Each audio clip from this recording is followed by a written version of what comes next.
I had heart surgery, and my 5 children swore they would take care of me. 20 days passed, and not a single visit, pure loneliness. I am Helen, 73 years old, a widow with a firm character.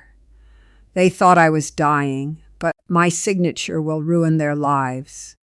The first memory I have upon waking up from the anesthesia is the rhythmic sound of a machine and a pain that split my chest in two, literally in two. The surgeon had cracked my sternum open like an antique cabinet in desperate need of repair. My mouth was dry, tasting of copper and chemicals, and my eyelids felt like they were cast from solid lead. The second I managed to pry them open, I searched the room for the shadow of any of my kids. Eric, Chloe, Julian, Sylvia, Gavin. Any of the 5. They had put on a magnificent piece of theater in the waiting room right before they wheeled me into surgery. A perfectly rehearsed choir of concerned voices chanting. "We'll take turns looking after you, Mom. Don't worry about a thing. We've got it all handled." But there was no one. Just a sterile white hospital wall and a ticking clock pointing straight at 3 in the afternoon. I figured it was just the first day, the day of chaos. Eric is a lawyer and always claims he is buried in paperwork, so he probably had an emergency hearing. Or maybe Chloe couldn't find a sitter for her kids. I have always been a practical woman. For 40 years, I owned iron and oak hardware, right in the beating heart of a neighborhood where people speak loud and work themselves to the bone. Behind that counter, I learned how to weigh nails, mix paint, cut glass, and above all, read people. The hardware business taught me that life is tangible, concrete. That is why, on that first day, I justified my children's absence with the exact same cold logic I used to log customer debts in my old green vinyl ledger. A ledger I had tucked into my purse purely out of a merchant's habit before checking in. But then came day 2 and 3 and 4.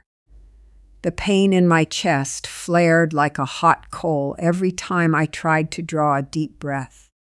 But that physical agony soon started competing with a very different kind of burning in the pit of my stomach. Nurses drifted in and out. They checked my vitals, swapped out my IV bags, and shifted my weight in the bed, because on my own, I couldn't move a single inch of my own body. Every time that door creaked open, I turned my head with the foolish hope of seeing one of my 5 kids peek inside. By the 5th day, the silence in my room wasn't just an absence of noise anymore. It was a loud, undeniable message. The hospital operated on its own mechanical rhythm. The squeak of the medication cart, the sharp sting of cheap lemon bleach, the bland, watery taste of diet gelatin. It all became unbearable when the only thing you have to distract yourself with is your own mind. I would stare at ceiling tiles and play back my entire life. I was widowed far too young. My husband left me the hardware store and 5 hungry mouths to feed.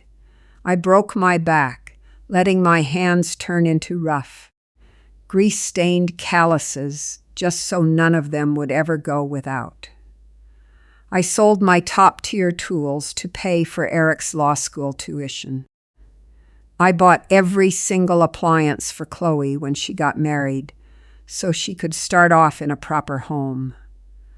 I bailed Julian out of 3 ridiculous, bankrupt business ventures, clearing his debts with the sweat off my own brow. I handed Sylvia the down payment for her house because my little girl simply refused to rent. And Gavin, the youngest and the most reckless, well, I paid for the lawyers that kept him out of trouble I don't even want to think about. Then came day 10. The incision started to itch, a sign it was healing on the outside, but deep down, something was quietly rotting away. That morning they forced me to get up and take a few steps. They handed me a little heart-shaped pillow to hug tight against my chest if I felt the urge to cough, because a single sneeze felt like my ribs were tearing apart from the inside. I shuffled down the hallway of the cardiology wing, dragging my feet, gripping the IV pole for dear life. I looked into the other rooms. I saw old men surrounded by grandchildren. I saw women my age having their hair gently brushed by their daughters-in-law. I saw grown men sleeping in terrible plastic chairs, just so their mothers wouldn't have to face the dark hours alone. And there I was, Helen, the toughest woman in the neighborhood, the one who used to sling 80-pound bags of concrete, wandering alone like a ghost in a faded hospital gown. Day 12 was the breaking point. It was the exact second the blindfold slipped from my eyes and shattered into dust. My duty nurse was named Lydia, a young woman with a gentle touch and a deeply compassionate gaze. Lydia was giving me a sponge bath because I still couldn't raise my arms above my shoulders. She was drying my back with extreme care, making sure not to hurt me. Suddenly, she paused, caught my eye in the mirror of that tiny bathroom, and asked the one question that sliced through my soul faster than the surgeon's scalpel. "Miss Helen, I am sorry to pry, but do you have any family?" I froze. The glycerin soap slipped right through my fingers and hit the shower floor with a dull thud. I felt all the blood rush straight to my feet. It was shame, a shame so massive, so suffocating, that I could barely find my voice. For one brief, weak second, I was on the verge of tears. I almost told her I had 5 kids, 5 pieces of my own flesh and blood, who were walking and breathing on this earth entirely because of me. But my hardware store pride pulled me back from the edge. I wasn't going to let anyone pity me. I despise pity.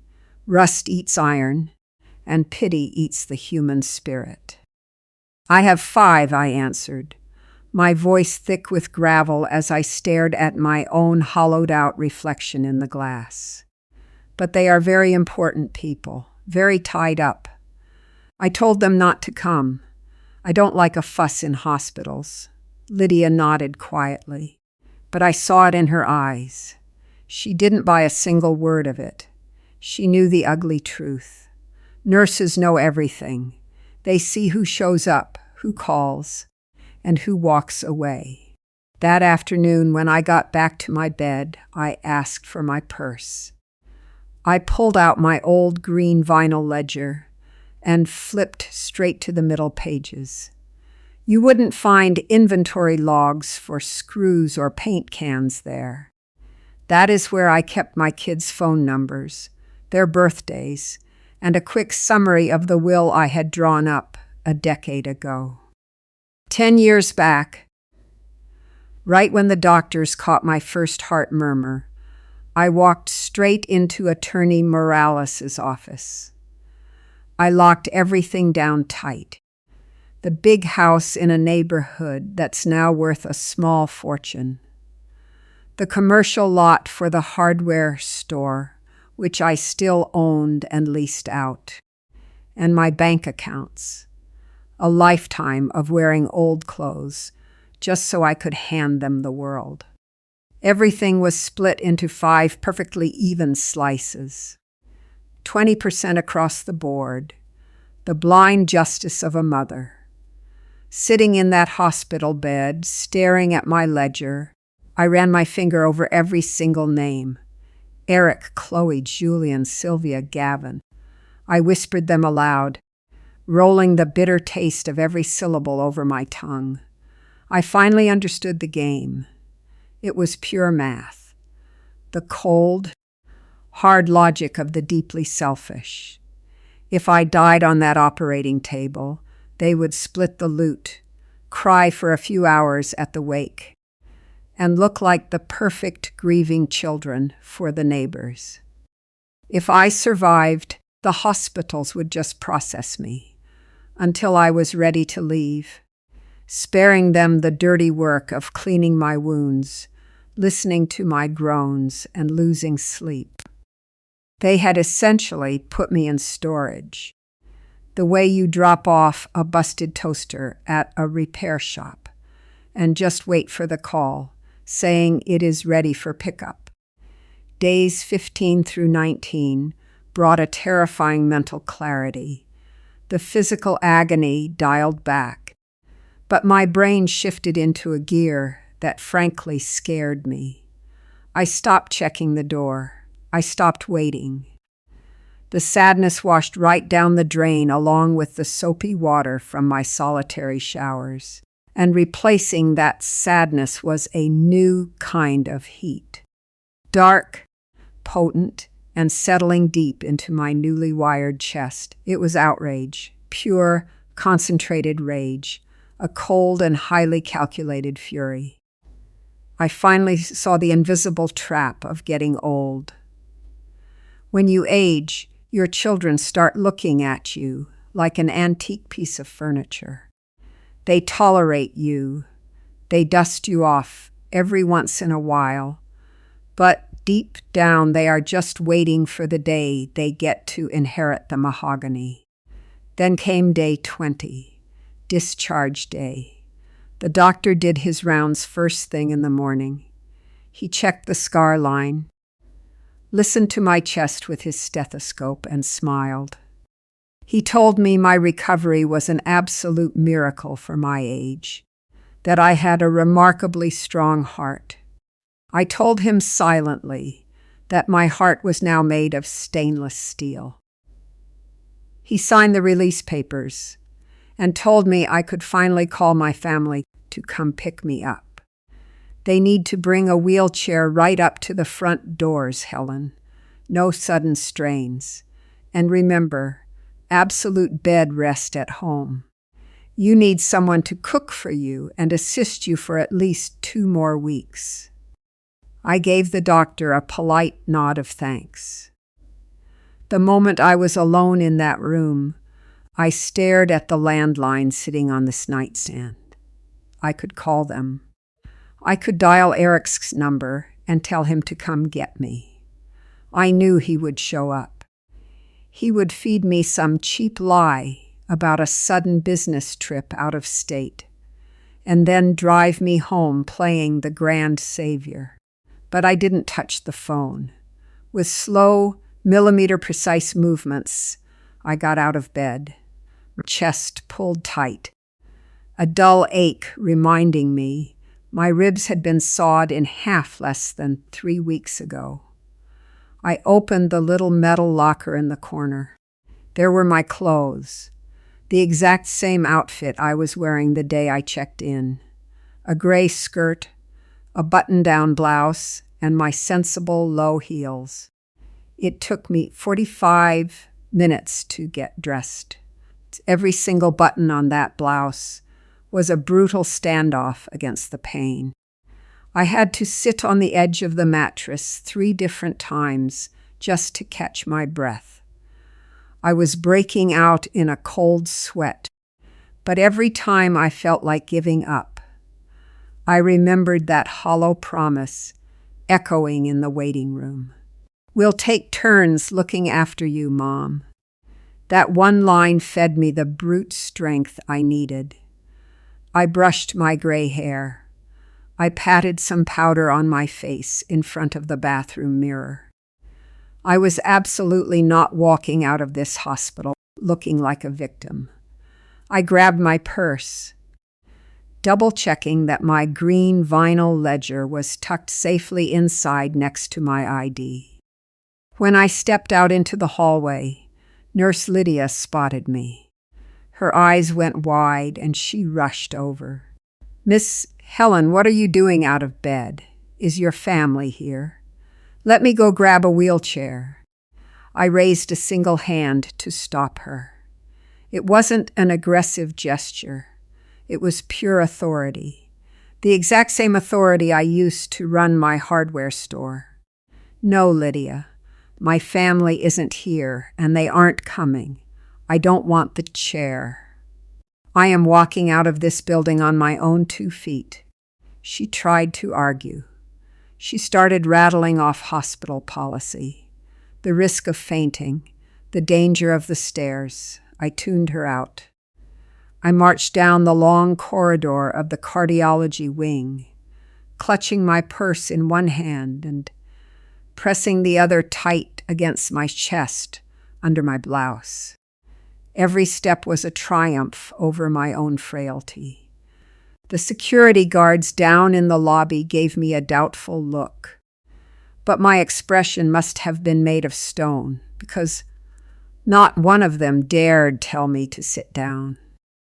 I pushed through the automatic glass doors, and the hot city air slapped me right in the face. The roar of the traffic, the smell of diesel exhaust, the sheer chaos of the streets. It was all utterly beautiful. I was alive, and I was alone by my own choice, not by the whim of a pack of ingrates. I raised my arm right there on the avenue. A yellow cab slammed on its brakes right in front of me. The driver, a young kid in a baseball cap, jumped out the second he saw me, hunched over, and helped me into the back seat. I leaned heavily against the upholstery, breathing hard. The pain was blinding, but the pure adrenaline flooding my veins was infinitely stronger. "Where to, ma'am?" "Heading home," the cabbie asked, eyeing me in the rearview mirror, clearly spooked by how pale I looked. I adjusted the collar of my blouse, closed my eyes for one brief second to gather every ounce of air my lungs could hold, and opened my purse to run my fingers over the texture of my green ledger. I smiled. It wasn't a sweet smile. It certainly wasn't maternal. It was the smile of a woman who just realized she still held all the cards. "No, kid, not home," I answered, my voice ringing clear and steady. "Take me to Main and 10th, to the law offices of Morales and Associates. I have an urgent transaction to handle, a little matter of numbers I need to correct." That taxi ride was a catalog of brand new agonies.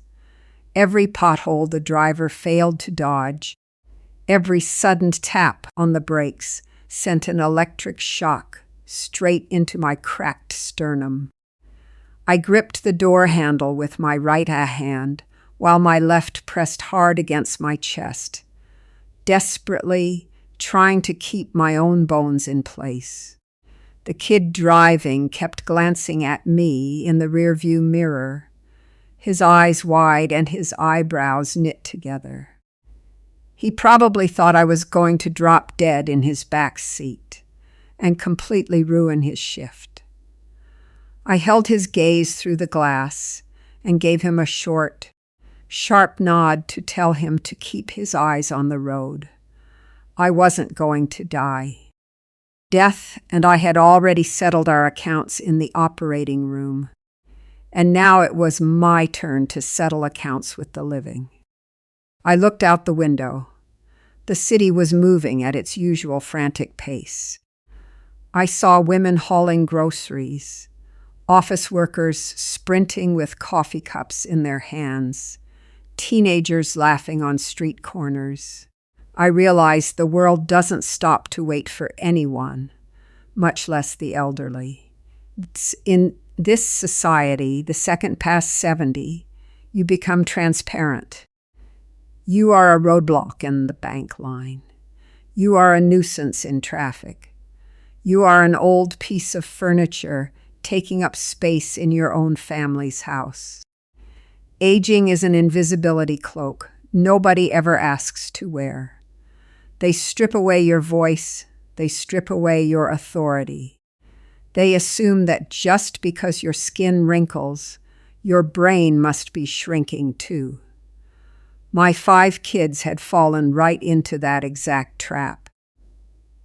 They looked at me, hooked up to monitors in a hospital bed, and they didn't see Helen, the woman who built a hardware store from the dirt up.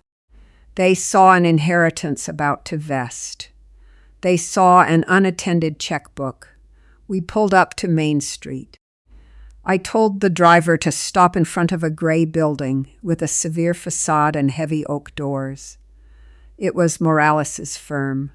I opened my purse, pulled out my wallet, and paid the exact fare, leaving a perfectly fair tip. No charity, just proper payment for a job well done. A merchant's habit. Pushing open the heavy door to the law firm was my first major physical victory of the day. It weighed a ton, but I leaned my shoulder into it and shoved with the sheer force my anger provided. The blast of air conditioning in the lobby hit my face. It smelled like old paper, ink, and dark roast coffee.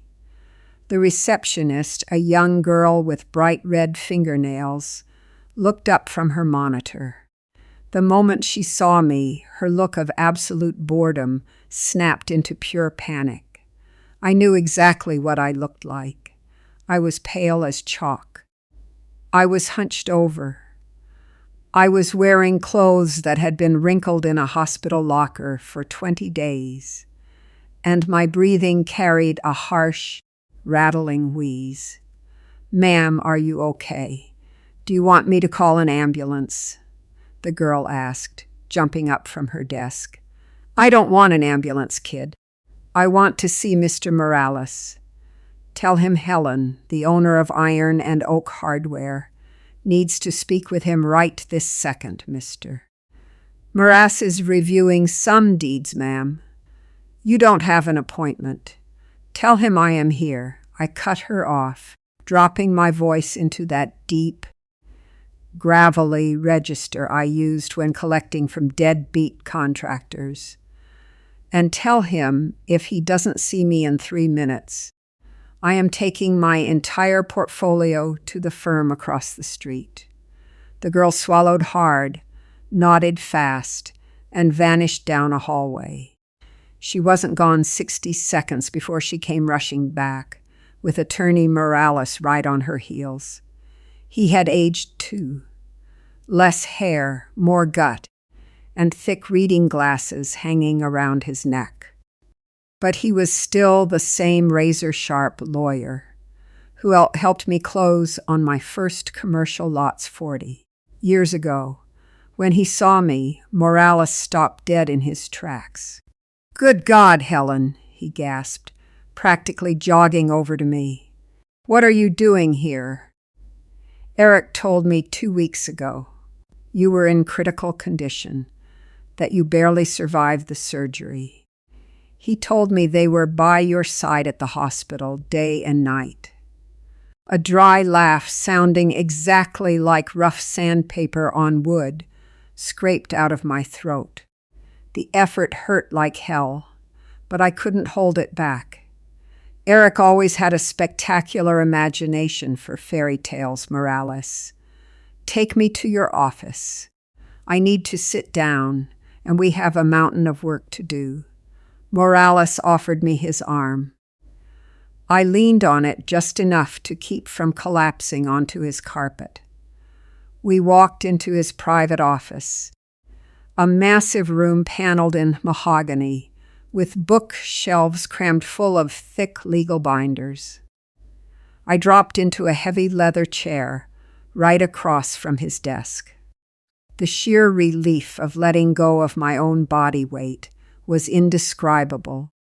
Morales poured me a glass of sparkling water.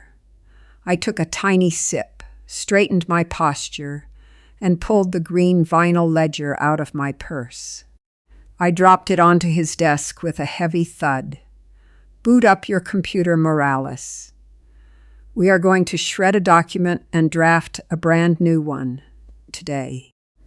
The lawyer looked at me with deep concern, rubbing his jaw. "Helen, you just walked out of an operating room. You should be in bed. Are you absolutely certain you want to be making major legal moves in this state? The anesthesia, the painkillers. Your son Eric could easily argue you aren't in your right mind." That was the magic phrase, Eric, the family lawyer, the eldest son who thought he was so much smarter than his mother. "I am 73 years old, Morales. I am not dead, and I am damn sure not crazy." I fired back, flipping the green ledger open to the center pages, and precisely because I know exactly how Eric operates. We are going to make this bulletproof. I am not leaving a single legal loophole for that vulture to stick his beak into. I began my asset evaluation. In my hardware store mind, life has always been a strict inventory. You have your incoming, your outgoing, your assets, and your liabilities. For the last 3 weeks, my 5 children had proven themselves to be the single biggest liability of my entire existence. It was time to liquidate the defective merchandise and secure the capital.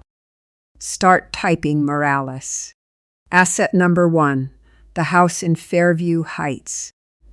That house was a mansion compared to the back room of the hardware store, where we slept those first few years.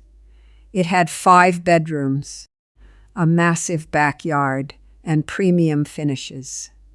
Chloe had been secretly measuring the windows for years. Every time she came over, she would go on and on about how much she loved the natural light in the main living room, dreaming of the day she could move her husband and her loud brats into my territory and shove me into the guest room.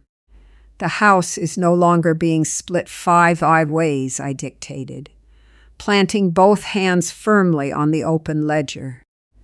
"The house is being transferred entirely into a blind trust. All proceeds from its sale or rental are to go directly to the cardiology wing at General Hospital. Specifically, I want a fund set up for the nursing staff to make sure women like Lydia never lack supplies and get paid what they are actually worth." Morales's eyes went wide, but his fingers started flying across the keyboard. Asset number 2. I kept going, feeling the pain in my chest actually start to recede with every word, replaced by a pure, cleansing rush of adrenaline. The commercial lot on the corner of South Avenue, where the hardware store sits. That was Eric's prized jewel. That dirt was worth a fortune. He had hinted to me a dozen times that nails and paint were things of the past, that we should bulldoze my life's work to build a sleek high-rise of law offices. The building and the land are going straight into Don Ramon's name, my tenant and my oldest employee. That man has worked the floor for 30 years. Breaking his back hauling bags of plaster, and he has paid his rent without missing a single month. The shop is his, with an ironclad life estate clause, so my kids can't trick him out of it or legally bully him. "Helen, this is the nuclear option," Morales muttered, his hands hovering over the keys for a second. "You are leaving them with nothing. They will contest the will. Eric will swear you were heavily medicated and coerced." I smiled, a sharp, jagged smile without a single drop of sweetness. That is exactly where your legal magic comes in, Morales, and my intimate knowledge of my own kids. I am not leaving them with nothing. I am leaving them something incredibly specific, something that will prove to any judge in this state that I was in full possession of my faculties and remembered every single one of them perfectly. I turned a page in my green ledger. I had written out detailed notes in the dead of night at the hospital while listening to the guy in the next room snore. Asset number 3, the bank accounts and the safe deposit boxes. Julian, my son, the failed entrepreneur, always looked at my checkbook like it was a magic wand to fix his own incompetence. Sylvia wanted my solid gold jewelry, the pieces I bought with my very first real profits to show off at her fancy country club dinners. And Gavin, the spoiled baby of the family, was just waiting for a quick cash payout to go buy another sports car he would inevitably wrap around a telephone pole. Every drop of liquid cash, the investment portfolios, and the contents of the vaults are being liquidated and moved into a private account under my name alone, managed by an outside accounting firm. I am going to spend that money down to the very last dime. And if there's anything left when I finally drop dead, it gets donated to the St. Jude orphanage down the street. So what exactly are you leaving them? Morales asked, genuinely hooked now, leaning forward over his mahogany desk. To Eric, my brilliant attorney, I leave my antique manual cash register, the one that jammed every time you hit a zero, so he can finally learn how to calculate the time he never spent with me. To Chloe, I leave my grandmother's collection of silver thimbles. She despises sewing. She always said it was the work of maids. Let her keep them. To Julian, I bequeath the entire inventory of rusted screws from the old warehouse. 3 tons of worthless scrap metal. Let him try to sell that to cover his bad debts. To Sylvia, I leave my old work clothes, my aprons permanently stained with grease and primer, so she never forgets exactly where the money came from that paid for her luxury house. And to Gavin, I leave my old delivery bicycle, the one with the blown-out tire, so he can finally learn how to get around under his own power. Morales let out a loud, barking laugh. He couldn't help himself. He took off his glasses and wiped a tear from his eye. You are absolutely diabolical, Helen. No judge in the country would ever believe a senile woman drafted a will with this much irony and personal detail. This shows absolute lucidity. It shows intent, premeditation, and a flawless memory. Exactly, I said, snapping the green ledger shut with a sharp crack that echoed off the office. Walls, the logic is incredibly simple. If you walk off a job site halfway through, you don't get paid for the contract. They promised to take care of me. They promised to take turns. They left me rotting like an old dog, 20 days. They figured the hospital would do the dirty work, and I would just quietly fade away. They messed with the wrong mother. I leaned back in the chair, feeling the steady beat of my upgraded heart. The surgeon had done a hell of a job. My chest hurt, yes, but the internal machinery was ticking with the precision of a freshly oiled clock. While Morales drafted the actual document with all the proper legal jargon, I started plotting my next move. I couldn't go back to my house. If I went back to Fairview Heights, Eric and Chloe would show up sooner or later faking a panic, demanding spare keys, and trying to control my life under the guise of helping me recover. I needed neutral ground, a fortress where I dictated the rules of engagement. Morales, I need one more favor off the record, I told him, cutting through the clicking of his keyboard. Name it, Helen. Link up my checking account right now and wire a payment. I want you to call the most expensive private nursing agency in the city, the one that caters to politicians and billionaires. I want to hire a registered top-tier nurse, 24 hours a day, 7 days a week. Done. I'll send her to your house. No.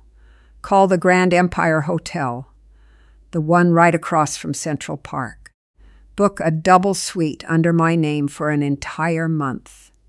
Prepaid, with full room service and medical clearance. That is where I am going to spend my recovery. Morales stared at me with a mix of deep respect and total shock. You are going to burn through a fortune, woman. It is my fortune, I replied, looking down at my own hands, still carrying the faint scars of decades of gripping heavy tools.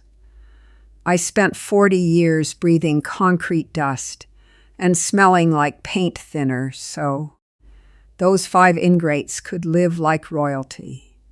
Now it is my turn to get breakfast served in bed on silver platters. The lawyer nodded, understanding the assignment perfectly. He hit print on the new will. The thick paper came out of the machine, warm to the touch. He handed me a heavy, black ink pen. I read every single paragraph with absolute focus. It was all there. The trust for the hospital nurses, the deed for Don Ramon, the orphanage clause, and the utterly humiliating distribution of scrap metal, dirty aprons, and thimbles for my 5 legal heirs. There were no loopholes. There were no errors. It was a flawless document, an absolute masterpiece of legal masonry. I took the pen. My right hand shook just a fraction, not from weakness, but from the raw, buzzing thrill of what I was doing. I braced my wrist against the desk and signed every single page. My signature was large, sharp, and jagged. The exact same signature that had authorized thousands of checks and invoices over the decades. When I finished, I handed the pen back to Morales. He stamped it with his official notary seal and signed the bottom line. The blueprint was drawn. The trap was set. My kids thought they had me perfectly boxed up in a hospital bed, docilely waiting for them to decide my fate. They had no idea the entire chessboard had just been flipped upside down. I was no longer the sacrificial mother begging for crumbs of affection. I was the boss of the hardware store, and I had just permanently closed their lines of credit. Now all I had to do was move into my new fortress and wait for the curtain to rise. The silent execution of my revenge had just officially begun, and I was going to enjoy every single second of it from the front row. The Grand Empire Hotel smelled like beeswax, polished oak, and a white floral perfume I had never once encountered in my old neighborhood. When I pushed through those revolving glass doors, leaning discreetly on the bellhop's arm, I felt like I was crossing the border into a completely different country. I was leaving behind the cheap lemon bleach of the hospital and the brick dust of my former life. The hotel manager was already waiting for me at the front desk. tipped off by the platinum credit card Mr. Morales had authorized over the phone. They put me in the presidential suite on the 12th floor. When I walked in, I almost let out a laugh that would have definitely torn a stitch in my sternum. The carpets were so plush, my shoes sank right into them. There were crystal chandeliers and massive floor-to-ceiling windows looking out over the city like it was a toy model. Me, Helen. The woman who slept on a cot behind a counter full of washers and hammers for a decade. Now I had a mahogany dining table and a marble bathroom, the size of my old starter house, entirely to myself. Bernice arrived about an hour later. She was the private nurse Morales had hired. She was absolutely nothing like the rushed, underpaid girls at the public ward.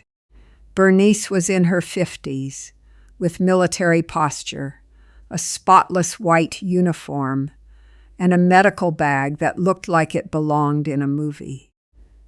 She took my blood pressure, checked my incision with incredible gentleness, and lined up my medications on the nightstand without asking a single stupid question.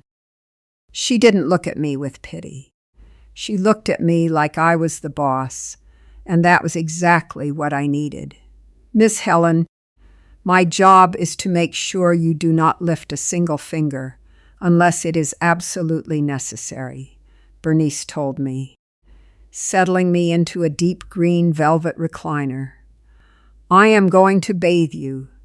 I am going to administer your meds, and I am going to manage your diet. Your only job right now is to heal. I nodded, closing my eyes for a second. The ache in my chest was still there, lingering like a guard dog. But the sheer humiliation of being abandoned was already evaporating. Now my body was resting on Egyptian cotton sheets, while my brain was ticking with the cold precision of a bank vault. For the next 2 days, I focused on fortifying my bunker. I pulled my green vinyl ledger out of my purse and set it dead center on the coffee table, right next to a silver bowl of fresh strawberries room service brought up every morning. That ledger was my command center. Inside it, I wrote down the strict orders I had given the hotel manager. Not a single phone call was to be patched through to my room without my explicit say-so. And absolutely no visitors were allowed up to the 12th floor under any circumstances. If anyone came asking for me, they were to be told I was a maximum privacy VIP guest. It wasn't until my 4th day at the hotel, day 24 since they cracked my chest open, that I finally decided to turn my old cell phone back on. I had kept it powered down on purpose. I wanted to give them time. I wanted the pressure cooker of their own negligence to build up enough steam before it blew. When the screen lit up, the phone vibrated in my palm for almost 3 solid minutes. I thought the battery was going to shake itself loose. I had 68 missed calls, over 100 text messages, and 3 urgent voicemails. I put on my reading glasses, took a slow sip of chamomile tea, and opened my messages. The chronological timeline of my 5 children's panic was an absolute masterpiece of theater. The first texts were from day 21, 24 hours after I walked out of the ward. The first one was from Eric. Mom, hospital administration just called me. They said you discharged yourself yesterday and left alone. Are you insane? Where the hell are you? I went to the house and you aren't there. I read it and gave a half smile. Eric wasn't worried about my heart. He was highly offended that his patient had wandered out of the pen without asking for his permission. The brilliant attorney couldn't stand losing control of the narrative. Then came the texts from Chloe, the undisputed drama queen of Fairview Heights. "Mom, for the love of God, where are you? My friends at the club keep asking about you, and I don't know what to tell them.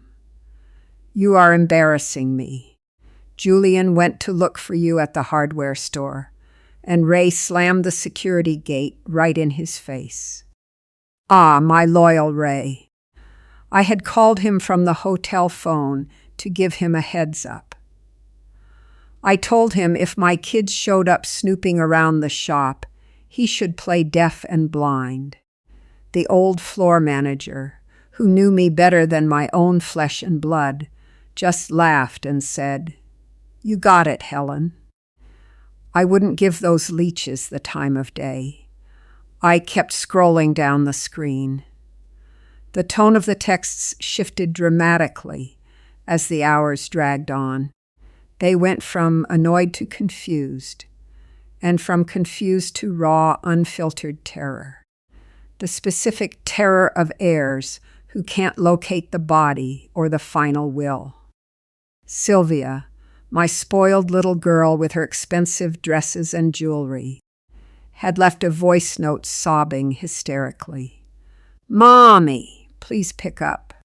Gavin thinks maybe you had a heart attack on the street and you are lying in a morgue as a Jane Doe. We are freaking out." I paused right there. My chest gave a sharp twinge, but it had nothing to do with the sawed bone. It was the very last scrap of maternal instinct trying to stage a rebellion. That stupid little voice in your head that tells you a mother is supposed to comfort her young, no matter what they do. But then I remembered those 20 days staring at the acoustic ceiling tiles. I remembered Lydia washing me with a sponge while I choked on the shame of having nobody. I crushed that maternal instinct with the exact same force I used to flatten bent nails with a framing hammer. They weren't crying over their mother. They were crying over their missing ATM. I didn't reply to a single message. I clicked the screen off and dropped the phone right on top of my green ledger. Let them sweat. In the hardware business, I learned that when a client owes you money and goes into hiding, the worst thing you can do is chase them. You have to sit back and wait until they need to buy supplies again. My kids needed me. I was the main supplier of their comfortable lives. On my 5th day at the hotel, the landline in the suite rang. It was Attorney Morales. Bernice handed me the receiver while adjusting the plush pillows behind my back. "Helen, it is an absolute circus over here," the lawyer told me. And even though he was trying to sound strictly professional, I could hear the pure amusement in his voice. Eric just stormed out of my office. He kicked the door open, demanding to know if I had any idea where you were. He threatened to sue me for withholding critical information. "And what did you tell the old fox?" I asked, feeling a dark, satisfying warmth rush through my veins. "I told him attorney-client privilege prevents me from disclosing the whereabouts of my clients, and that as far as I knew, you were a fully grown adult in complete possession of your mental faculties." He turned ghost white, Helen.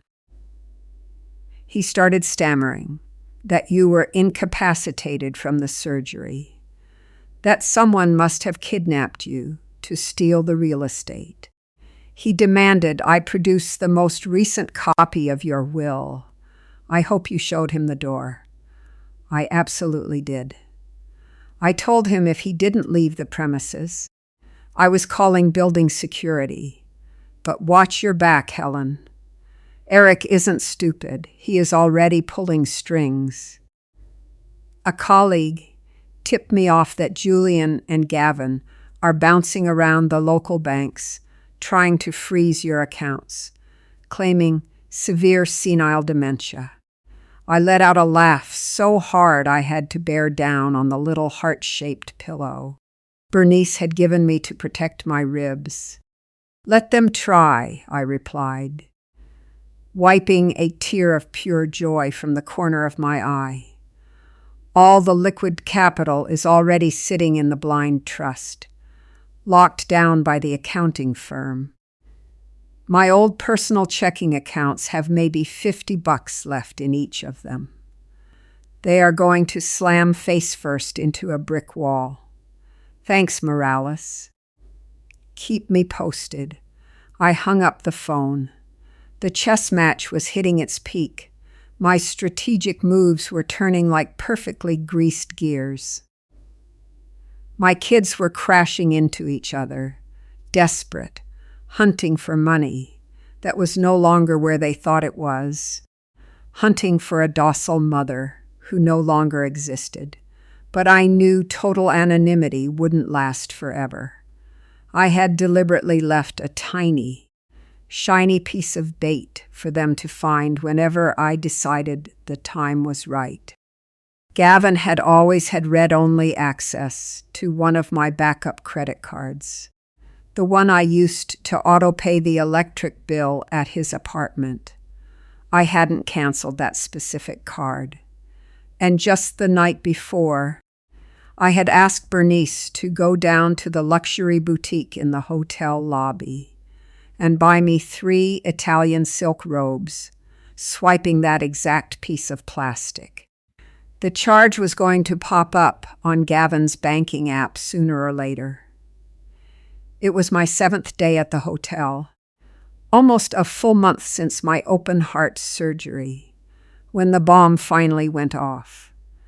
I was just finishing my lunch, a really excellent bowl of asparagus soup, when the sweet phone rang again. This time it wasn't Morales. It was the hotel manager, and he sounded incredibly tense, almost apologetic. Miss Helen, I am so sorry to disturb you. We have a bit of a situation down in the main lobby. There are 5 people down here. A man in a suit claiming to be a lawyer, 2 very agitated women, and 2 other men. They are insisting they are your children. The one in the suit is threatening to call the local news and the police if we don't let them up to Suite 12 immediately. The moment had finally arrived, the indirect confrontation. I felt my heart kick into high gear, but it was a strong, steady rhythm. The upgraded machinery in my chest was working flawlessly. I looked over at Bernice. She was already standing right next to me, arms crossed, looking like a bouncer ready to defend my peace and quiet to the death. Relax, Mr. Manager, I replied with glacial calm. I warned you this might happen. Do not let them in the elevator under any circumstances, but don't call the cops just yet either. Patch them through to the intercom system at the front desk. I want to speak to them. Right away, ma'am. There were a couple of sharp clicks on the line, a burst of static, and then the sheer chaos poured into my luxury suite through the speakerphone. Mom, for the love of God. It was Chloe's voice, shrill and dripping with fake tears. Come down here right now or tell them to let us up. We were sick with worry, Mom. We thought you had been murdered. Mom, it's Eric. My eldest son cut her off, trying to project that fake courtroom authority he loved so much. This is a kidnapping, isn't it? Who is holding you up there? If someone is forcing you to pay for this absurdly expensive hotel, just say the word, and I am coming up with the police. Open the door to your room right now." I took my time. I let the dead silence stretch over the line for a good 10 seconds. I wanted them to feel the crushing weight of my contempt through the copper wire.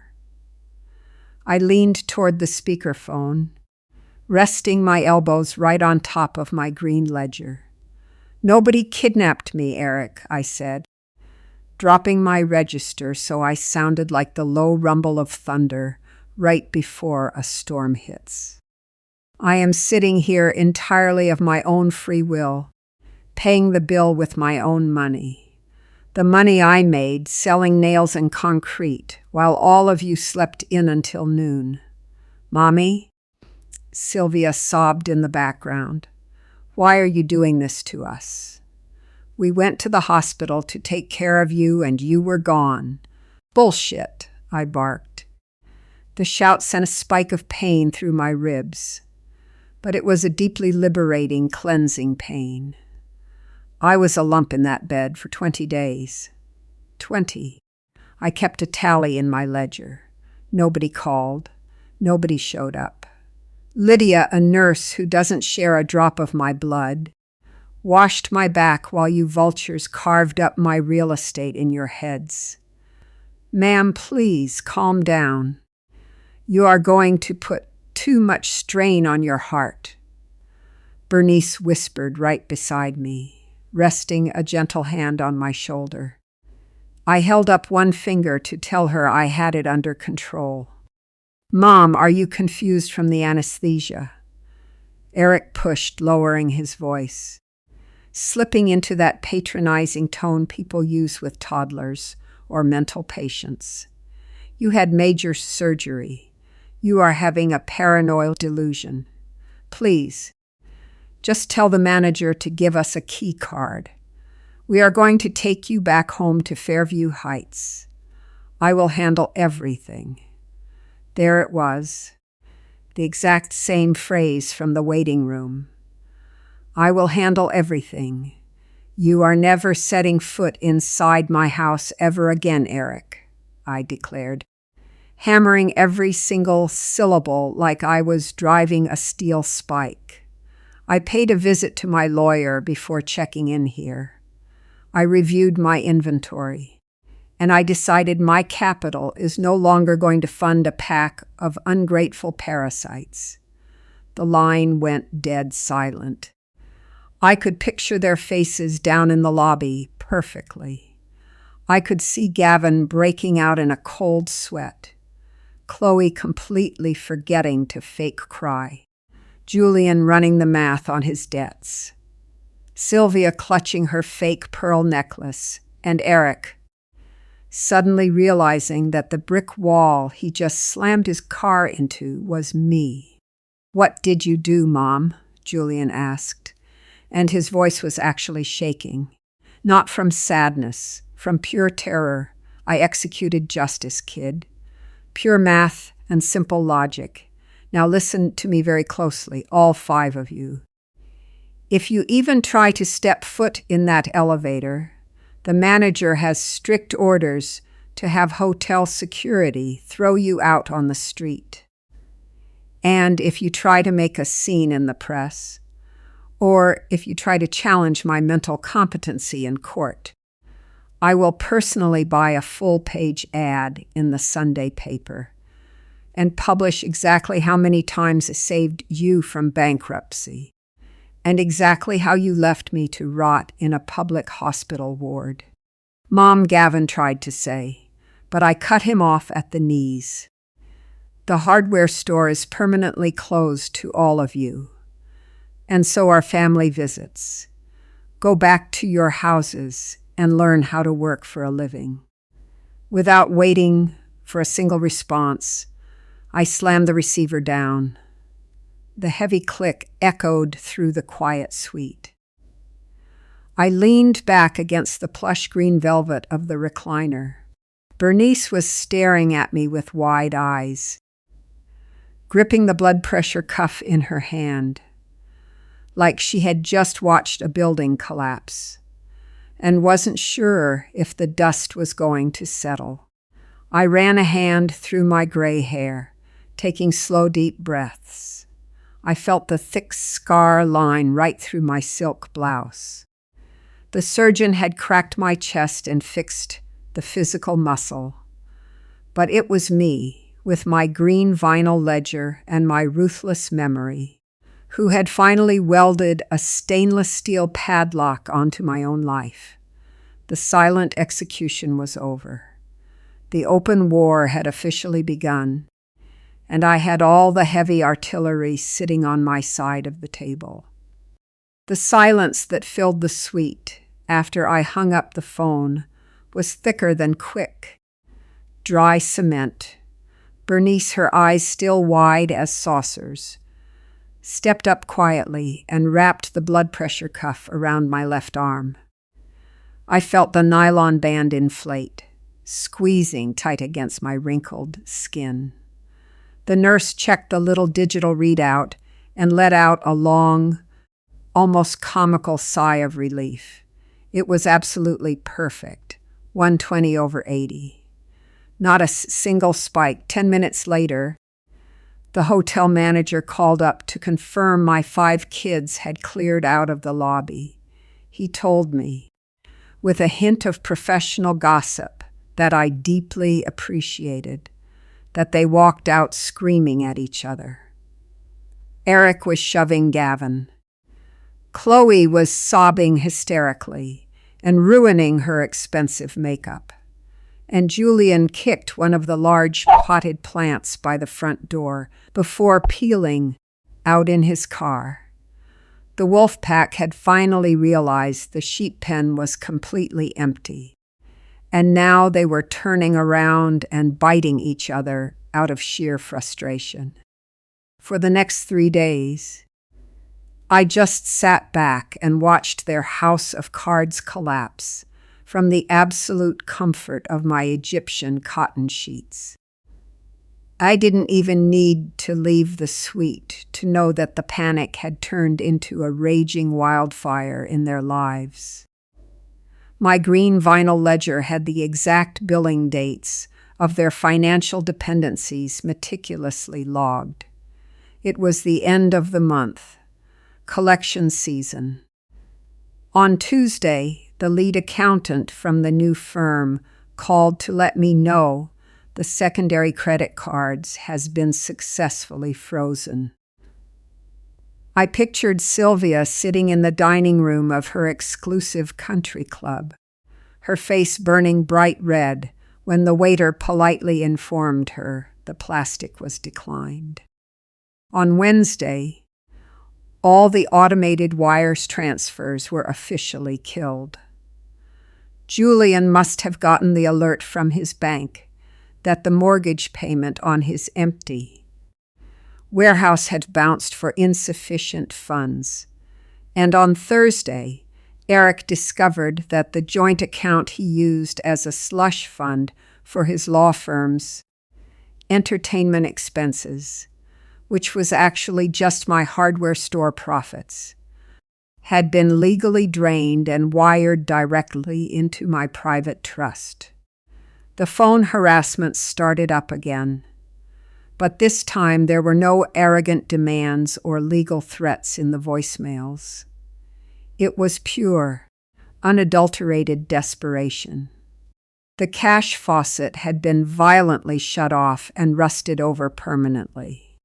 By Friday, Eric decided to play his final card, the exact one Morales and I had been waiting for. Morales called me first thing in the morning, chuckling under his breath. Eric had filed an emergency injunction with a family court judge to have me declared mentally incompetent, citing accelerated senile dementia triggered by anesthesia and oxygen deprivation during the bypass.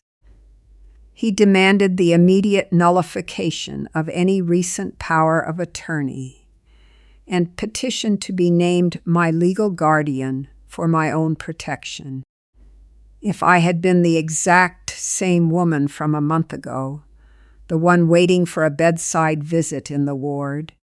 That level of betrayal would have literally killed me from a broken heart.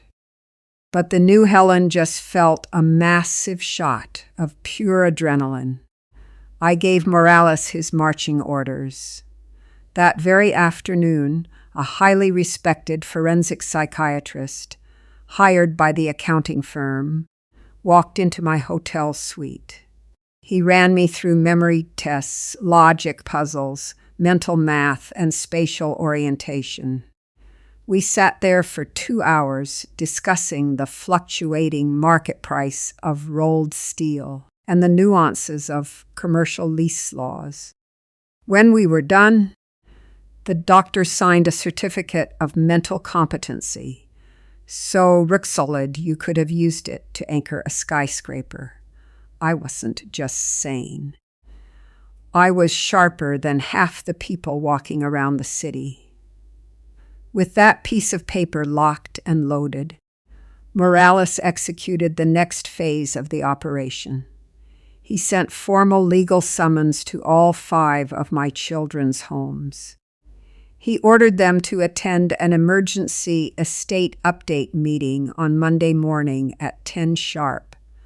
The location wasn't his cramped law office. It was the executive boardroom of the Grand Empire Hotel, exactly 2 floors right below my suite. Monday morning rolled around. I was out of bed by 7. The ache in my sternum was nothing more than a dull throb now, a quiet reminder that I was still breathing. I asked Bernice to help me get dressed, but I wasn't putting on those wrinkled gray hospital clothes this time. I had ordered a perfectly tailored navy blue power suit, a crisp white silk blouse, and elegant low-heeled shoes. I combed my hair straight back, locked it in place with hairspray, and put on a slash of lipstick. When I looked at myself in the full-length mirror, I didn't see a frail old woman recovering from surgery. I saw the founder of Iron and Oak Hardware stepping onto the floor to do a final inventory check. I took the elevator down to the 10th floor, flanked by Bernice and 2 hotel security guards the manager had assigned to me. The boardroom smelled like lemon polish, mahogany, and fresh roasted coffee. There was a massive oval table, heavy black leather chairs, and crystal water pitchers. Attorney Morales was already sitting there, organizing thick legal binders next to the head chair, which was left empty for me. I sat down at the head of the table and rested both my hands flat on the cold wood. Right to my right, I placed my green vinyl ledger. At exactly 10 o'clock, the heavy oak double doors swung open. My 5 kids filed into the room, looking exactly like prisoners walking toward the executioner's block. The contrast was staggering. I fully expected them to walk in with their usual smug arrogance.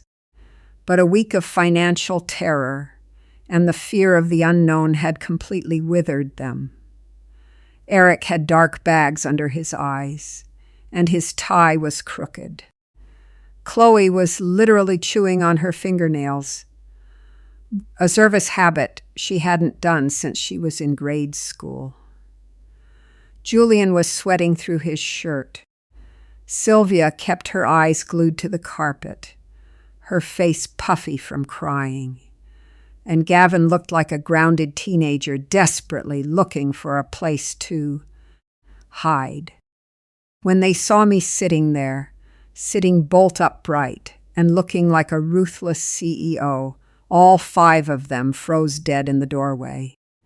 "Come in and sit down," I ordered, dropping into my hardware store voice, the one that absolutely does not take no for an answer. Attorney Morales's time costs money, and my time is now worth gold. They scrambled into the seats directly across the massive table from me. They looked terrified to even breathe too loud. Eric cleared his throat, desperately trying to scrape together whatever was left of his fake courtroom dignity. "Mom, this is a completely unnecessary circus," he started, resting his shaking hands flat on the table. "I filed a legal injunction. You are in no condition to be making major decisions. You are being manipulated. You aren't in your right mind. We are taking you to see a specialist." Morales didn't even let him finish the sentence.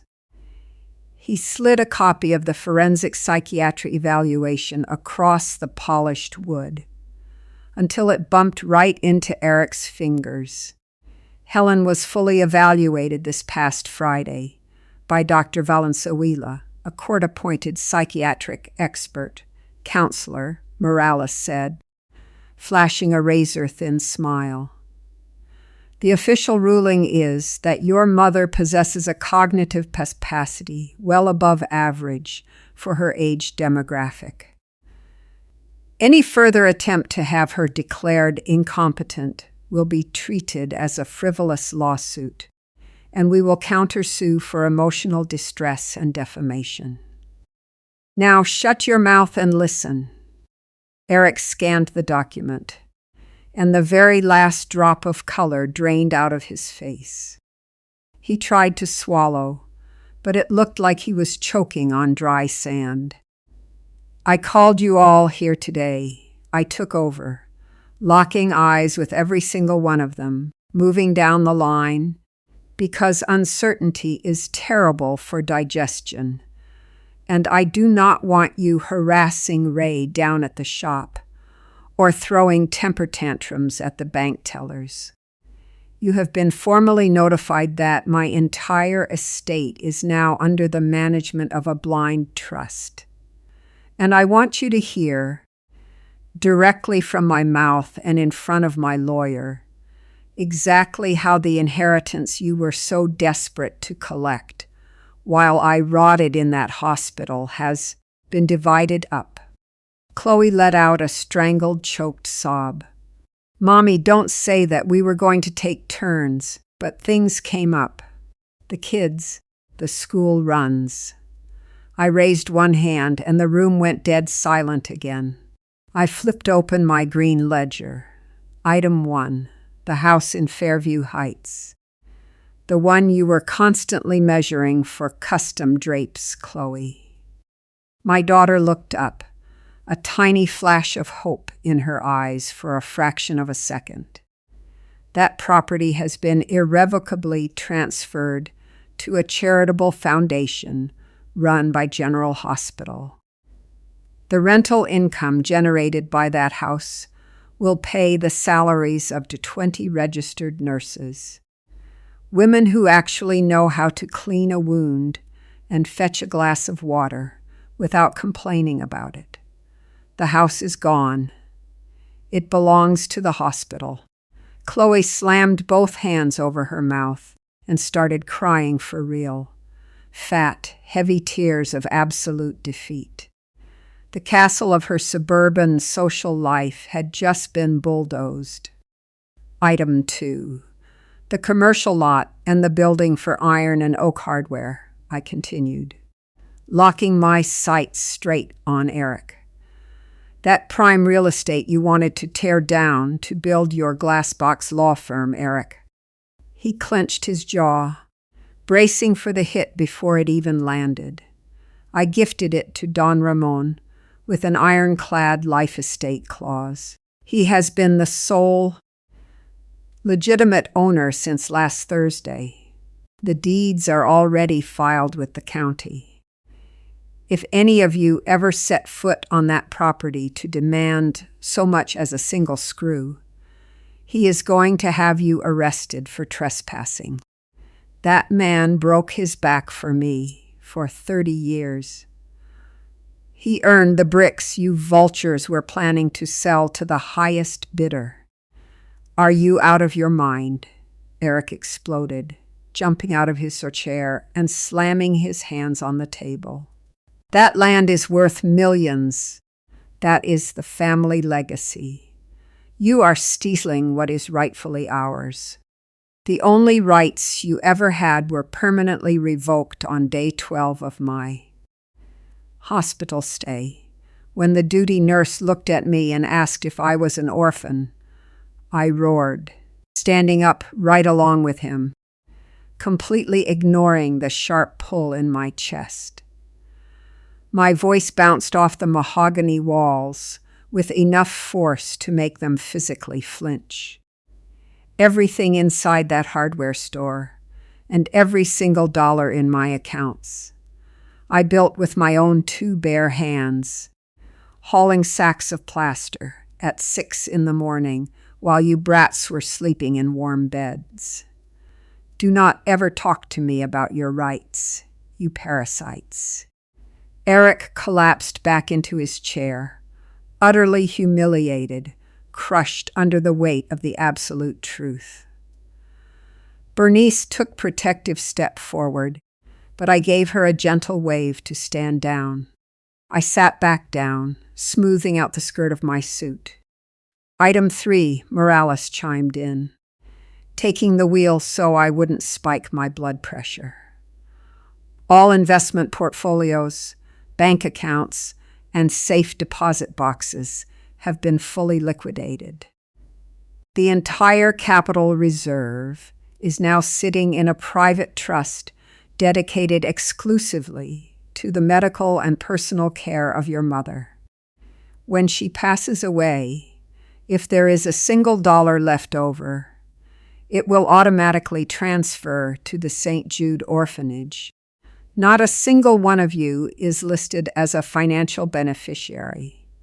The impact of that final clause was the kill shot. Julian grabbed his head with both hands, muttering something under his breath about loan sharks he owed money to. Sylvia just stared blankly at the wall, slowly realizing she was going to have to get a real job for the first time in her 40 years of life. Gavin looked paralyzed, pale as a sheet of paper. Finally understanding there would be no more sports cars and no more gold cards. The shift in power was absolute. They weren't looking at a tired old lady. They could easily hustle out of a few grand with a fake hug or a lie about a business emergency anymore. They were staring at me with the sheer terror of people watching a sleeping giant wake up. But then Morales adjusted his glasses, and I swear to God I saw a spark of pure, unadulterated malice in his eyes. In order to preempt any legal challenges claiming that Helen simply forgot about you due to a lapse in memory, she has taken great care to leave highly specific physical bequests to each of you, items of immense sentimental value that unequivocally prove her state of mind. Morales started reading down the list. With every single item, the humiliation drove the knife deeper into my kids' egos.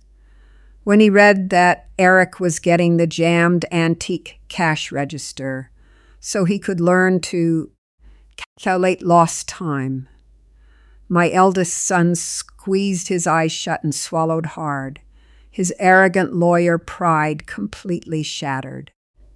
When he announced the silver thimbles for Chloe, she let out a pathetic whimper, realizing I remembered exactly how much she looked down on manual labor. Julian heard he was the proud new owner of 3 tons of rusted, oxidized screws. He didn't even speak. He just nodded slowly, fully aware that pile of garbage was the perfect metaphor for his business career. Sylvia's mascara ran down her face when Morales awarded her my paint-stained, grease-covered work aprons, the exact uniform of my sacrifice that she was always so deeply ashamed to let her country club friends see.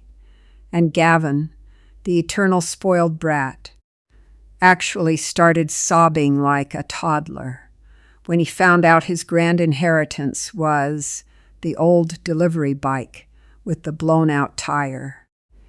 The entire dynamic of our family had been permanently rewritten. The air in that boardroom was heavy, thick with a level of submission that had never existed between us before. For decades, I was the guilt-ridden provider, the mother who bought their love with wire transfers because I genuinely thought that was my job. They had been the tyrannical kings and queens of my checking account. But in 20 minutes of legalese, I had stripped every single one of their paper crowns. Sylvia was the first one to completely crack. She scrambled out of her heavy leather chair, ran around the massive table, and dropped to her knees on the plush carpet, desperately trying to grab my hand. "Mommy, please forgive me," she sobbed, smearing tears and makeup all over my navy blue skirt. I was so stupid. I was just scared of hospitals. I hate seeing sick people. I swear to God I love you, Mommy. Please don't do this to us. Don't leave me with nothing. I will take care of you now. I will move into this hotel with you. I will brush your hair every single day. I looked down at Sylvia begging on the floor. A month ago, that exact performance would have melted my heart, and I would have pulled out my checkbook to make her feel better. But today, I just picked up my green vinyl ledger and flipped it open to page 3. "Sylvia," I said, my voice eerily calm as I firmly peeled her fingers off my hand. "August 14th of last year, I paid the down payment on your luxury SUV. $20,000. February 3rd. Your kitchen remodel. $15,000. For 10 solid years. I have bankrolled the lifestyle your husband can't afford to give you. You do not love me, Sylvia. You love the comfort I provide. Get up off the floor. Stop embarrassing yourself." She stood up slowly, tripping over her own expensive heels, and shuffled back to her chair with her head hung low. Nobody else tried to beg. They knew the game was over. Against the cold, hard math of my green ledger and Morales's legal firewall, there was no emotional manipulation left to play. Eric reached out, picked up his copy of the psychiatric evaluation, folded it on autopilot, and shoved it into his suit pocket. He looked at me one last time, and I didn't see a smug, arrogant attorney looking back at me anymore. I saw a man absolutely terrified of his own future. "Get out," I ordered, snapping the ledger shut with a crack that echoed through the room like a judge's gavel. "This meeting is adjourned, and do not ever come looking for me again. From this day forward, any communication you wish to have with me will go directly through attorney, Morales's office. Have a nice life, kids. Time to start checking the help wanted ads." They stood up in total silence. They dragged their feet toward the door. Their shoulders slumped so low, it looked like gravity was suddenly pulling twice as hard on them. I watched them file out through the heavy oak double doors, one by one. Not a single one of them looked back. They knew the well was permanently dry. When the door finally clicked shut behind Gavin, the very last one out, I let out a long, impossibly deep breath. I felt my lungs fill up with air that was crisp, clean, and crystal clear. Morales packed his paperwork back into his leather briefcase and looked at me with a mixture of pure awe and deep relief. "You are made of cast iron," Helen. In 40 years of practicing law, I have never seen anyone disarm 5 sharks with that much elegance.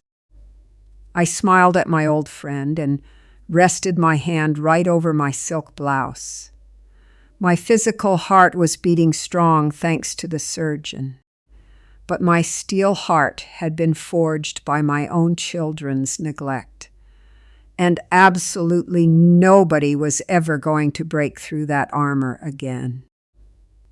The heavy thud of that oak door closing behind Gavin was the most beautiful sound I had heard in my 73 years on this earth. It was the definitive echoing slam of a bank vault sealing shut forever. When I was finally alone in that massive boardroom with Morales and Bernice, I didn't feel the urge to cry. I didn't feel that suffocating lump in the throat that a mother is supposed to feel when she cuts ties with her kids. All I felt was clean air, rushing straight to the bottom of my lungs, without hitting the roadblock of grief, without crashing into disappointment.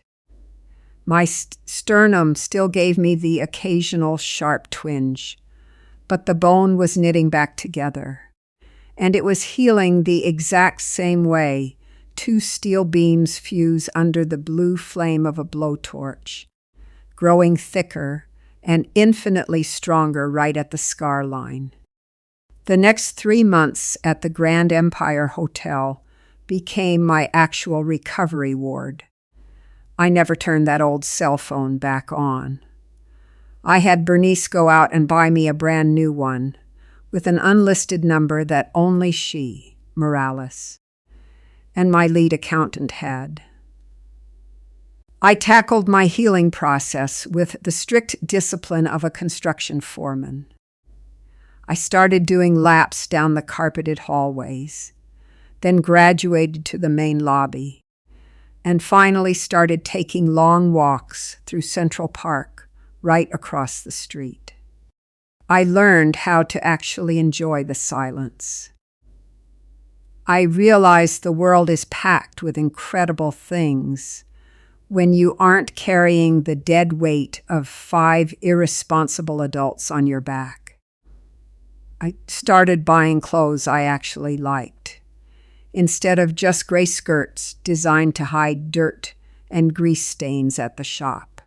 I had 3 custom power suits tailored for me in bright, unapologetic colors: navy blue, cherry red, and olive green.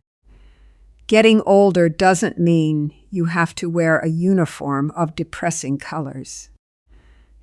Society desperately wants older women to just fade into the wallpaper of our children's houses, knitting quietly or babysitting until we become entirely transparent. I utterly refused to be a ghost. I was Helen, and my presence took up space, demanded respect, and walked with its head held high. But living in a hotel, no matter how 5-star it was, wasn't a permanent solution. I gave Morales his marching orders. We formally sold the massive drafty house in Fairview Heights to the hospital trust, and I used a chunk of my liquid cash to buy a place that actually fit me. It was a beautiful single-story ranch house over in the Elmwood district. A quiet, established neighborhood full of old oak trees and wide sidewalks. There were no stairs to remind me of my physical limits. It had massive floor-to-ceiling windows that caught all the morning sun, a spectacular backyard, and a detached garage that I didn't convert into a guest suite, but into my own personal woodworking shop. Bernice, my iron-willed nurse, agreed to stay full-time as my personal assistant and companion, for a salary that absolutely dwarfed whatever the agency was paying her. We moved in on a Tuesday morning. The second I walked into my new house, breathing in the smell of fresh paint and cedar wood. I knew I had built my own personal heaven. There wasn't a single photograph of my children on the walls. Instead, I hung up framed prints of places I had always wanted to travel to, and a massive grandfather clock that kept my time and nobody else's. 6 months after they cracked my chest open, my cardiologist gave me a totally clean bill of health. He told me my heart was pumping like a woman 20 years younger. That was the day I decided it was time to go out and check on my emotional investments. Stop number 1 was General Hospital. I pulled up in a sleek town car I rented by the hour, driven by a very discreet chauffeur. I walked right through the exact same automatic glass doors I had escaped through half a year ago, hunched over and pale as a ghost. This time I walked dead straight, wearing my cherry red power suit, leaning just slightly on a polished walnut cane that I carried more for the aesthetic than actual support. The smell of cheap lemon bleach was still baked right into the walls, but it didn't make my stomach turn anymore.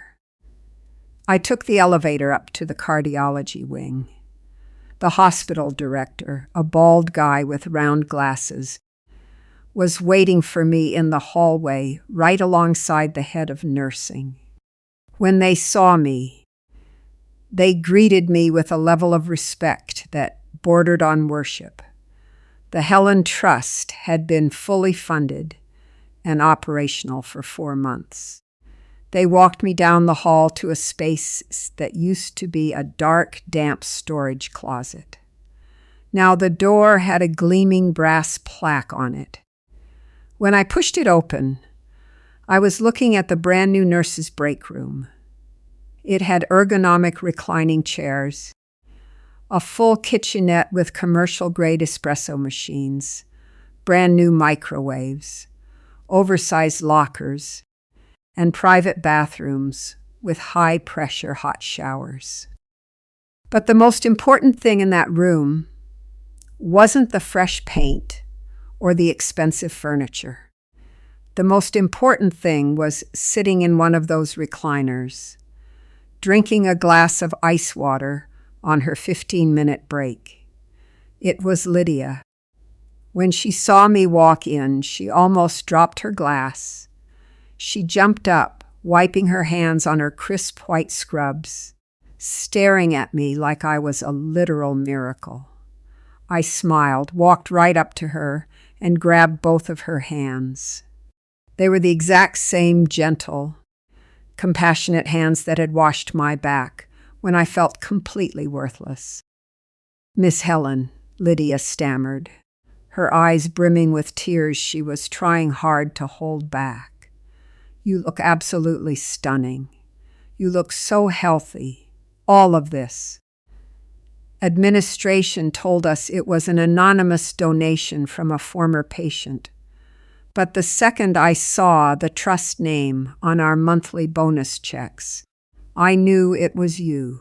"You don't owe me a damn thing, Lydia," I told her, squeezing her hands tight.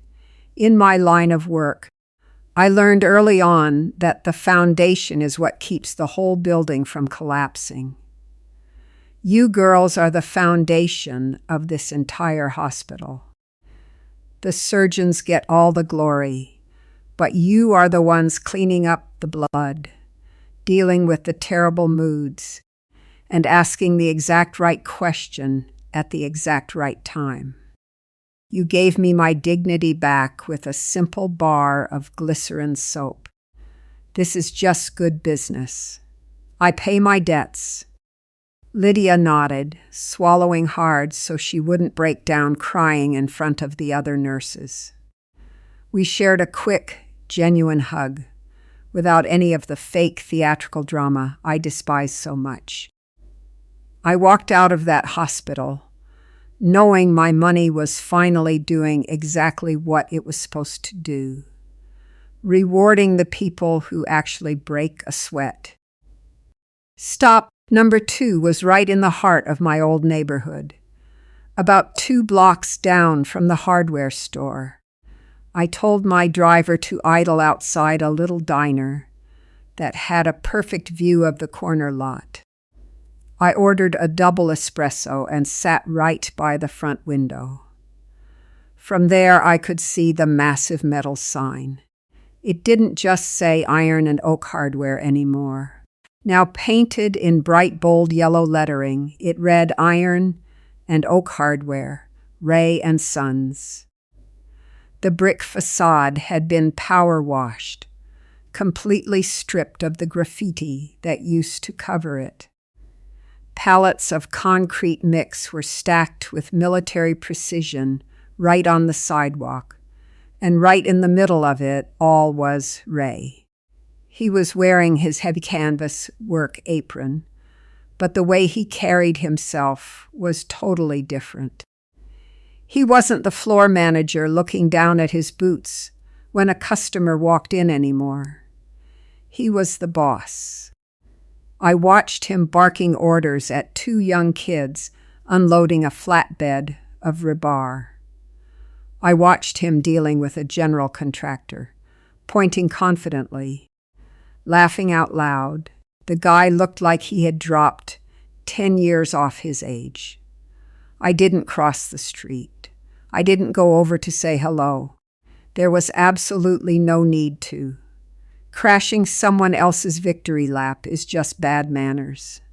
I handed him the bricks, but he was the one building his own empire, and I wasn't going to steal a single second of his spotlight by showing up. I finished my espresso, slid a very generous tip under the saucer, and went back to my life.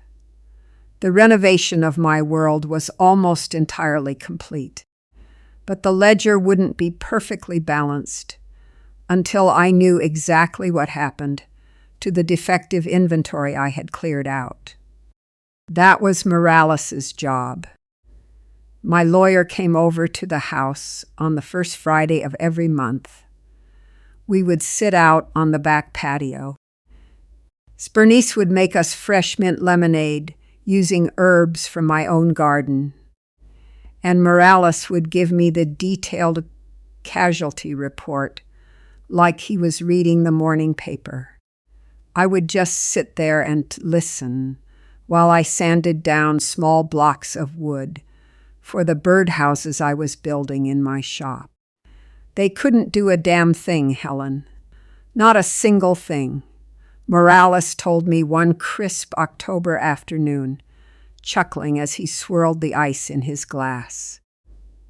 Eric tried to appeal the judge's ruling on your mental competency, but the state psychiatric board threatened to hit him with a perjury sanction. Once you cut off his slush fund, he couldn't make rent on that glassbox office downtown. He got evicted and had to move his practice into a tiny strip mall office on the edge of town.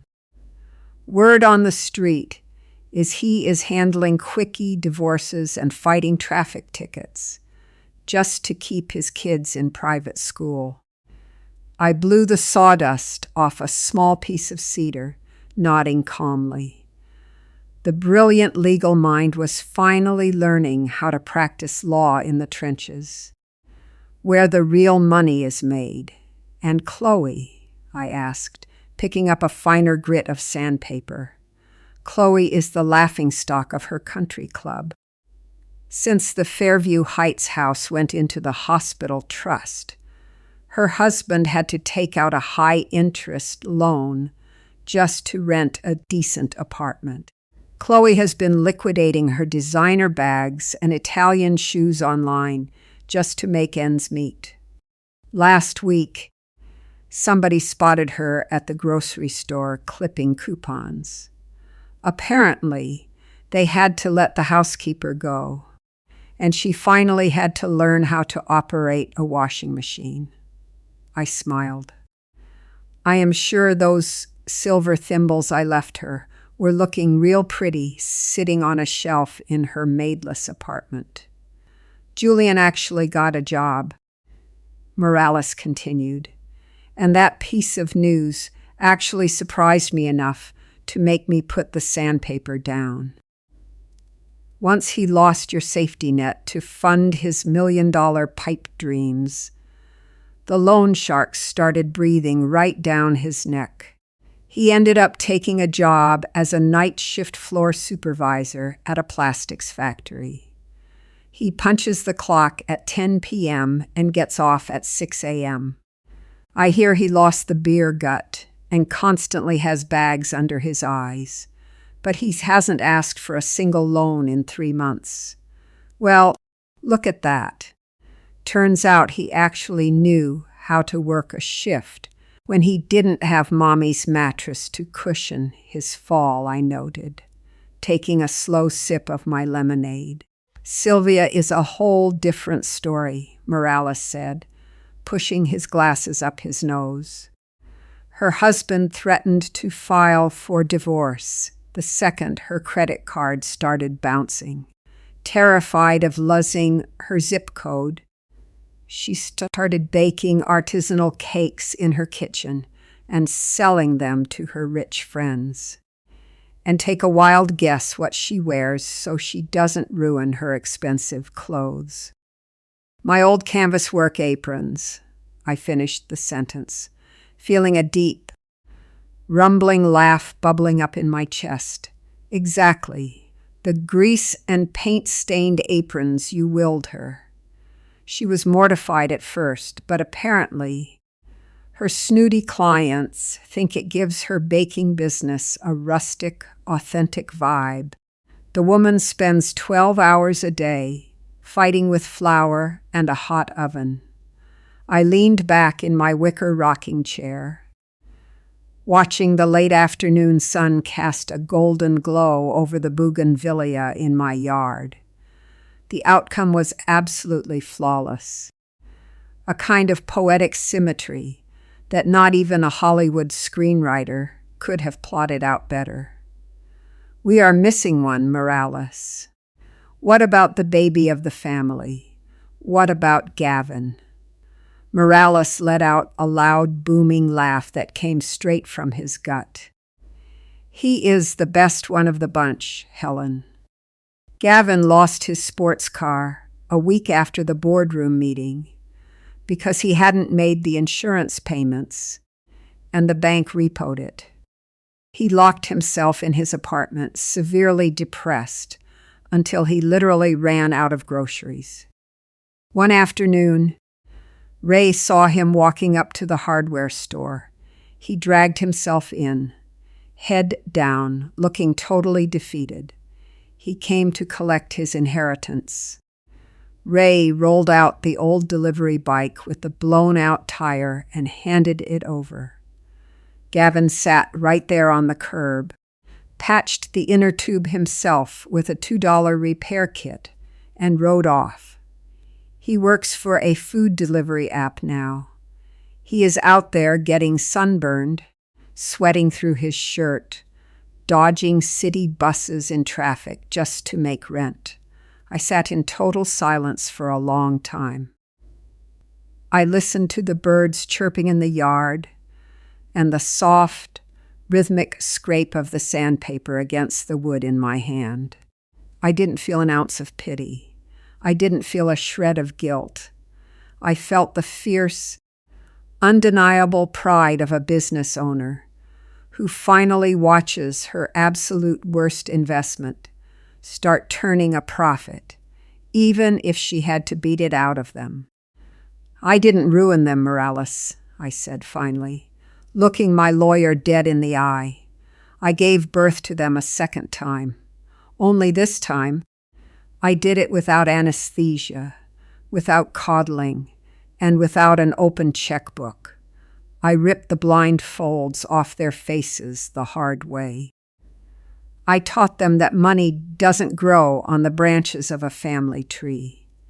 In their 30s and 40s, they finally became adults. And if they hate me for the rest of their natural lives. I do not care. I would rather have them hate me while they punch a clock and earn their keep than cry crocodile tears in front of an ATM. Morales raised his glass of lemonade in a quiet toast. He knew I was dead right. When the sun went down and Morales finally headed home, I walked back inside. Bernice was in the kitchen getting dinner ready, humming along to an old song, playing on the transistor radio we kept on the counter. I walked into my bedroom, clicked on the bedside lamp, and pulled my old green vinyl ledger out of the nightstand drawer.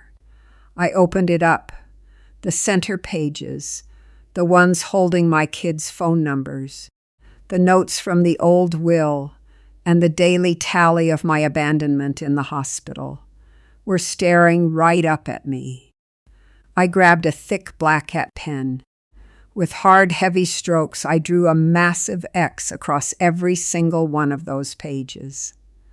Account settled, inventory closed, liabilities liquidated. I flipped to a brand new, totally blank page. The very first page of my new life. I wasn't going to log debts, disappointments, or lawyers' phone numbers there. I wrote out a short list in my sharp, jagged handwriting. 1. Call the travel agent. Look into oceanfront cabins up the coast. 2. Order more premium cedar for the wood shop. 3. Invite Ray and his family over for a barbecue this Sunday. I snapped the ledger shut and dropped it on the table. I walked over to the full-length mirror in the corner of the room. I slowly unbuttoned my silk blouse, pulling the fabric back to expose my chest. I ran my rough, calloused fingertips right down the long vertical scar splitting my sternum. It wasn't angry or red anymore. It was a thick, proud white line, a hermetic seal. Society has it completely wrong when it comes to older women. They look at our wrinkled skin and assume we are just sitting in a waiting room for death. They assume our brains are dead archives that nobody bothers to read anymore. They think our only purpose left on this earth is to act as quiet fertilizer so the next generation can grow up comfortable and entirely unchallenged. They are so incredibly wrong. Aging isn't a weakness. It is the exact moment you stop pretending to care what people think about you. It is the exact moment the social filters burn away, and you finally realize you have absolute, total control over your own time and your own resources. I buttoned my blouse back up, smiling at the reflection of the utterly ruthless woman staring back at me. My 5 kids thought they had me perfectly boxed in. They thought I was just a worn-out tool ready to be tossed into the junk drawer. The surgeon may have wired my ribs back together with stainless steel, but I was the one who armor-plated my own life, so nobody could ever use me as a stepping stone again. This story is a powerful exploration of boundaries, self-worth, and the resilience of the human spirit. It serves as a stark reminder that love should never be transactional and that parents are not commodities to be stored away.